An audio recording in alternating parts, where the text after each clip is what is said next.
Bonjour, je m'appelle Franck Coste et je suis Product Owner et j'accompagne les équipes de développement chez ETS Integra.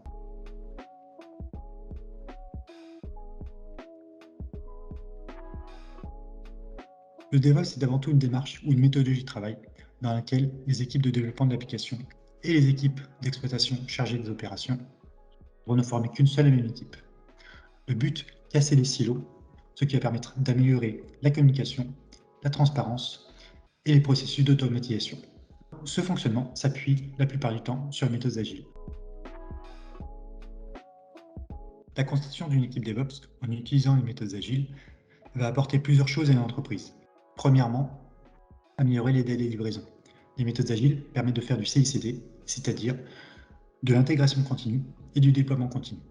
Deuxièmement, l'optimisation du temps. Grâce à la chaîne CI/CD, les équipes passent plus de temps à développer les fonctionnalités qu'à gérer les mises en production et les tests fonctionnels. Troisièmement, améliorer le ROI. Plus les fonctionnalités sont développées rapidement, plus vite elles rapportent du revenu. Enfin, l'innovation est renforcée grâce au travail collaboratif. Tout cela est fait dans le but d'améliorer la satisfaction client. Alors oui, bien sûr, toutes les entreprises qui ont des pôles de développement et d'exploitation peuvent y songer. Cependant, ce n'est pas toujours simple. La culture d'entreprise, l'organisation et les méthodes de travail peuvent être des freins à la mise en place des méthodes agiles. D'un point de vue organisationnel, les entreprises peuvent se faire accompagner. D'un point de vue technique, un MSP pourra fournir l'infrastructure moderne et nécessaire à la mise en place des différents outils. On parle dans ce cas d'infrastructure as code. Enfin, si les entreprises ne sont pas à l'aise avec l'utilisation des différents outils, un MSP pourra les accompagner et les initier dans la mise en place de la chaîne CI/CD. Avec l'utilisation d'un développement en cycle en V, la livraison du produit s'effectue une fois que l'ensemble des fonctionnalités sont terminées.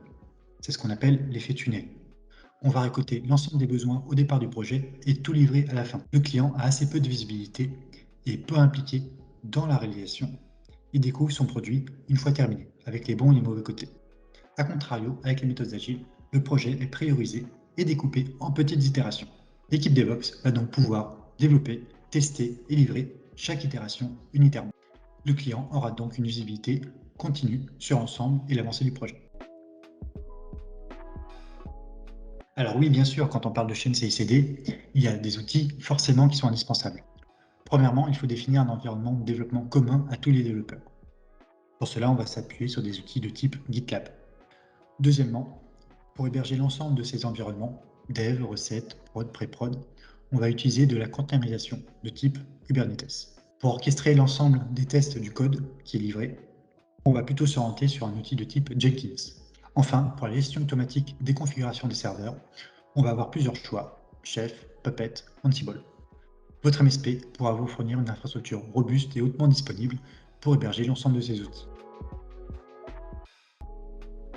Il existe assez peu de packages regroupant l'ensemble de ces outils ou une méthode de type clic droit install chaîne CI/CD qui existe. Étant donné que chaque logiciel nécessite des compétences particulières, de la configuration et du temps de mise en place, toutes les entreprises n'ont pas forcément le temps et l'argent nécessaires à investir dans ces connaissances. L'idéal dans ce cas est de pouvoir faire appel à un MSP qui pourra vous accompagner dans la mise en place de la chaîne CI/CD et de son socle en fonction de vos besoins. Merci d'avoir regardé cette vidéo. Si vous avez des questions, n'hésitez pas à nous contacter en commentaire ou sur notre site internet.